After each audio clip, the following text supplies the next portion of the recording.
हरियाणा के मुख्यमंत्री मनोहर लाल एक बार फिर जनता के बीच किसानों के मुद्दे को लेकर पहुंचे।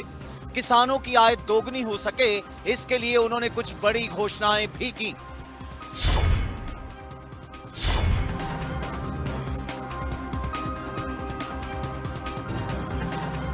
हरियाणा के मुख्यमंत्री मनोहर लाल ने प्रेस वार्ता कर किसानों के मुद्दे पर बातचीत की।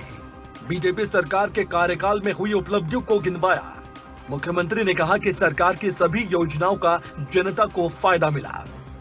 हमारा विश्वास है, चाहे हमारा राष्ट्रीय नेतृत्व हो और चाहे हम प्रदेश में काम करते हैं, जितने नए काम किए उसमें सब में हमको लाभ मिला।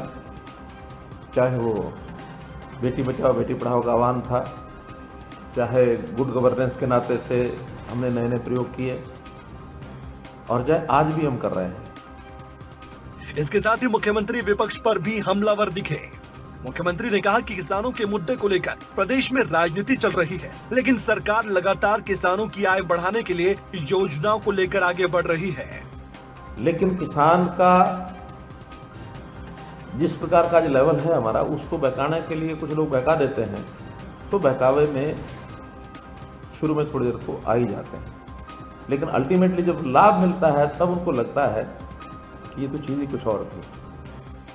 मुख्यमंत्री मनोहर लाल ने यह भी कहा कि सरकार किसानों की स्थिति को बेहतर बनाने के लिए मूल्य आश्वासन और कृषि सेवा अध्यादेश 2020 लागू करने जा रही है। अब देश का अन्नदाता देश में कहीं भी अपनी उपज को बेच सकेगा और एक देश एक कृषि बाजार का सपना भी साकार हो पाएगा।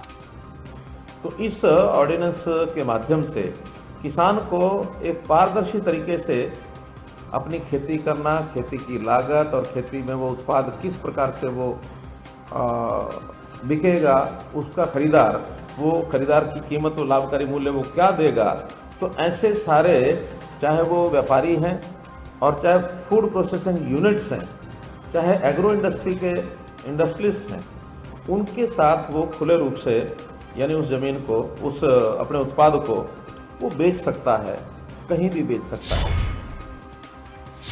सरकार के सामने चुनौती बड़ी है तो लक्ष्य भी बड़ा, लेकिन सरकार की इन योजनाओं का लाभ धरातल पर किसानों तक किस तरीके से पहुंच पाता है, ये आने वाले वक्त में ही पता चलेगा।